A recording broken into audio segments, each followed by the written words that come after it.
Para selecionar genótipos superiores, né, nós temos a seleção multicaráter, onde tem 3 métodos. O MGIDI, que seria o indicador multicaráter de distância, genótipo ideótipo, que primeiramente os valores vão ser redimensionados para uma amplitude de 0 a 100. Posteriormente, então, vai ser feito as análises fatoriais. Depois disso, a gente vai precisar determinar o que é o nosso ideótipo, né? O que é as nossas características de interesse, um rendimento de grãos de 4.000 quilos, um pH de 50, uma massa de 1.000 grãos de 30, 35. A gente determina o ideótipo e daí, por fim, então, ele vai calcular a distância de cada genótipo para o ideótipo. Sendo assim, o genótipo que estiver mais perto do ideótipo é o que a gente vai ter o interesse, que é o que apresenta o maior desempenho. Outro método é o FiveBlup, que ele vai ranquear vai pegar para cada característica, né, ele vai ranquear o genótipo e, por fim, então, ele vai fazer, por exemplo, ele vai pegar para a ferrugem da folha, vai ranquear o genótipo tal como primeiro. Para outra característica, vai ranquear esse mesmo genótipo para a segunda. E assim vai sucessivamente. E depois é feito, então, uma média geral e para considerar o genótipo que vai ter o melhor desempenho. E, por fim, então, o modelo de Smith, proposto por Smith e Hazel, que confere pesos distintos às variáveis para a seleção. Bom, sabendo disso, então, surge a hipótese, né, de considerar o seu posicionamento de semeadura aliado a um manejo de fungicida. Podem ser determinantes para a seleção de genótipos de desempenho superior. E o objetivo é evidenciar os genótipos de alta produtividade de grãos, peso hectolitro, massa de 1.000 grãos, aliado à redução da ferrugem da folha, redução da ferrugem do colmo, redução da mancha foliar e redução do acabamento, quando submetidos a diferentes ambientes, com uso ou não de fungicidas. Com isso, sucedeu-se, então, né, um experimento no LIDER, no município de Augusto Pestana, onde a classificação de Köppen é do tipo CFA, onde o experimento, então, ele foi realizado de maneira duplicada, né? Um foi conduzido sem aplicação de fungicida e o outro com aplicação de fungicida.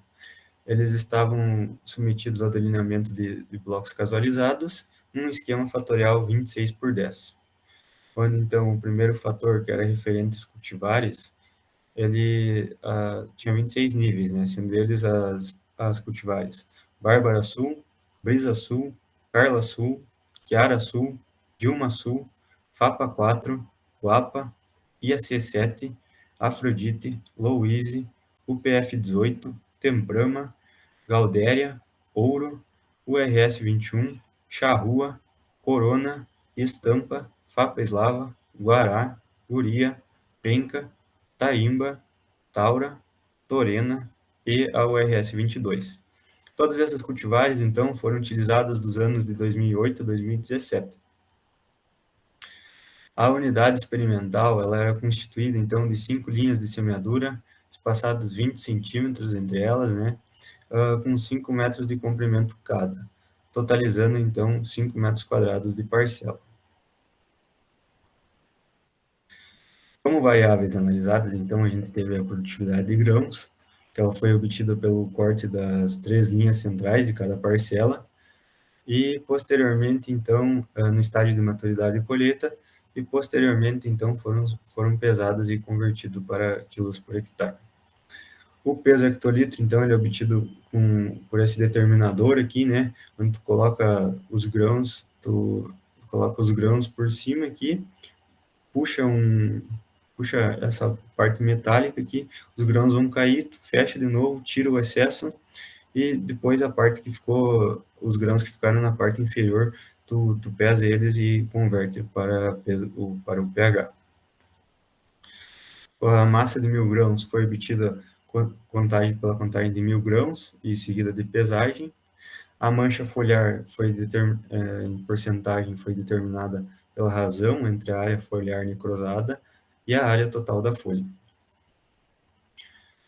A ferrugem da folha foi determinada pela razão entre a área foliar com ferrugem e a razão pela área total da folha. A ferrugem do colmo foi determinada pela razão entre a área do colmo, exposta à ferrugem, e a área total do colmo. O acamamento foi estimado visualmente antes da colheita, né, pela metodologia proposta por Moyes e Stobe, em 1991, onde o acamamento é determinado pela seguinte fórmula, né? Sendo o I, então, seria o quanto a aveia tá acamada, né? Sendo que 0 representa a planta totalmente de pé, e 5, essa nota vai de 0 a 5, né? 0 ela é totalmente de pé, e 5 ela é totalmente deitada, na horizontal. Já o A, por sua vez, também é uma nota que varia de 0 a 5, e representa a porcentagem da área acamada, né? Sendo então 0 a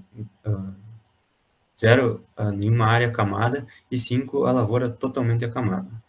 Esses dois, então, são multiplicados por 2 depois e é obtido a porcentagem de acamamento.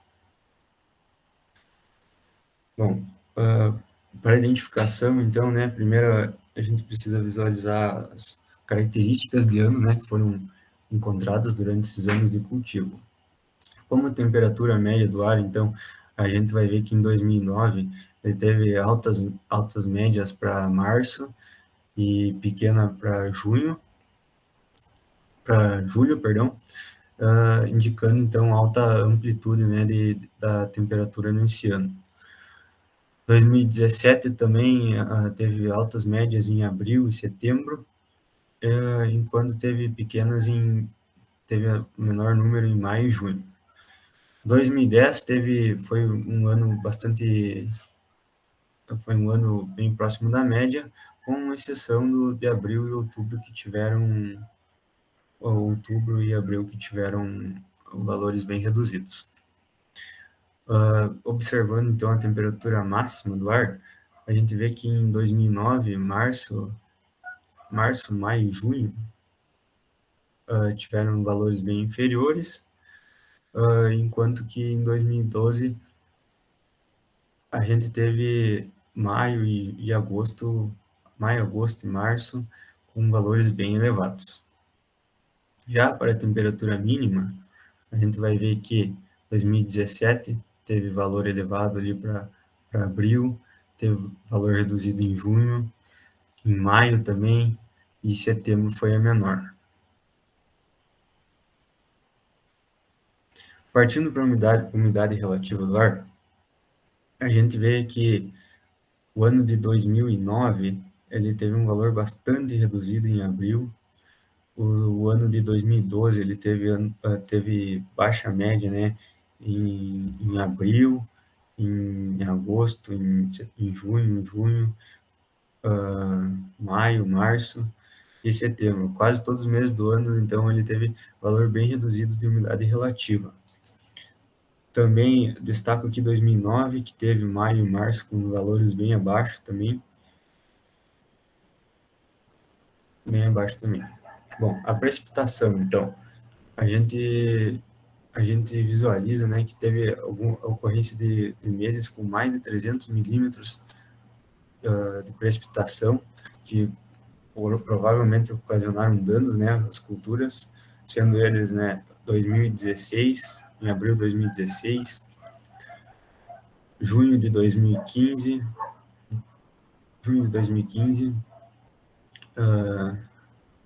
maio de 2016, outubro de 2018, teve 3 anos aqui de destaque, né? Teve 2009, 2017 e 2011, né?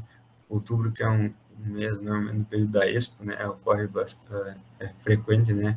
A ocorrência de altas precipitações e até mesmo tempestade. A gente pode observar aqui pelos valores mínimos, né? Que outubro foi um mês que o menor valor observado em 10 anos foi 100 milímetros, né? E também temos a radiação solar, que a gente vê valores elevados para o ano de 2017, em abril, reduzidos em junho, e seguem em setembro também valores reduzidos, e em 2010 valor reduzido para outubro. Bom, os dados então obtidos foram submetidos aos pressupostos do modelo estatístico de normalidade dos erros pelo teste de Shapiro-Wilk e homogeneidade das variâncias residuais por Bartlett, aditividade e independência dos erros.